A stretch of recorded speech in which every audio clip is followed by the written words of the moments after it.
Can I help you? Mr. Versailles. That's me. Police. Bonjour, Mademoiselle Maitland. Bonjour, distinguished Belgian tech. What are you doing out here, Sheila? Oh, Daddy. Fancy a race? It may escape your notice that you're in a car and I'm on a horse. I'm sure I heard something.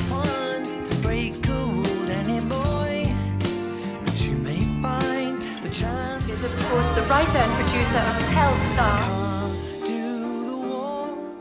I'm just saying I'd be surprised if it was true. Maybe I'll see you. Yeah, maybe. You see this man?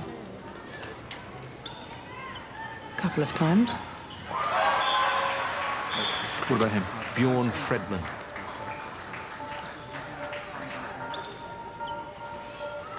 Keep me out of this, please. I have a young daughter. I was told you just wanted help. I have to know, did you see this man? Some sort of courier. Brought the girls in from wherever. I saw him hanging around, but not in the parties. You see her? I don't think so. You don't think so? Maybe.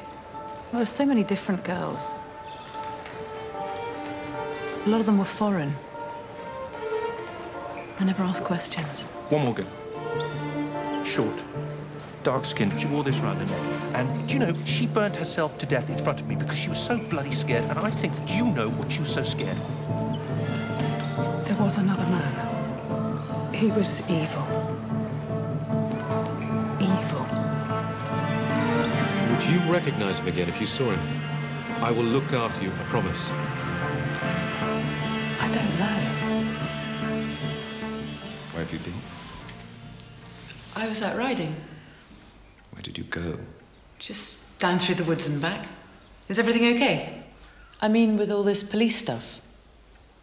Do you think something's going on? Cooley. Paul? Most of the races we've lost, he's been the jockey. You can't think that's deliberate. Do you know how to get rid of him, don't you think? That's up to you. Wouldn't bother you? Why should it? That's decided then. Hello, Richard. Hello, Sheila. You're a long way from home. If Mohammed won't go to the mountain. Why did you never come into Baghdad? There's nothing in Baghdad that interests me particularly. Really? I'm sure we could. Sheila, don't say another word. I am very nearly old enough to be your father. I wasn't saying anything. I don't know what you're talking about. It must be the sun or something. Seems to have gone to your head. How are you getting on with our local mystery? I've learned a great deal, mademoiselle, about the victim. And very often the victim, it is the clue to the mystery. It's rather clever of you, Mr. Poirot. Merci, mademoiselle. It's certainly true that if ever a woman deserved to be murdered, Mrs. Leidner was that woman. Miss Maitland. Nurse Leatheran, I'm afraid, was quite taken in by her, as many other people were. What's Sheila telling you, Monsieur Poirot? Take it with a pinch of salt.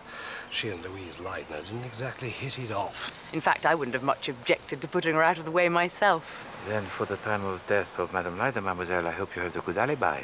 Alibi? I was playing tennis at the club. You can ask anybody. I was always taught you don't speak ill of the dead. Oh, that's stupid. The truth's always the truth. Louise Leidner was the sort of woman who wanted to break things up, just for fun, for the sense of power. And she was the kind of woman who had to get a hold of every male creature within reach. Have you told them about Richard Carey? Well, I've mentioned that they didn't hit it off very well. Didn't hit it off very well, you idiot. He's head over heels in love with her. Hello, darling. What are you doing here? I'll tell you what I'm doing here. Gambling, mobile phone, phone bill, gambling, gas bill, gambling, gambling, Harrods account, electricity, gambling, gambling. I suggest you don't bother coming home until you've that lot paid off. It's all over, Rupert. I'm not prepared to go on with this anymore. I'm not putting the boys through this any longer. Everything will return to normal when the bills have been paid off. That's the point. The bills never will be paid off. And you don't know what normal is anymore. You've got me sewn,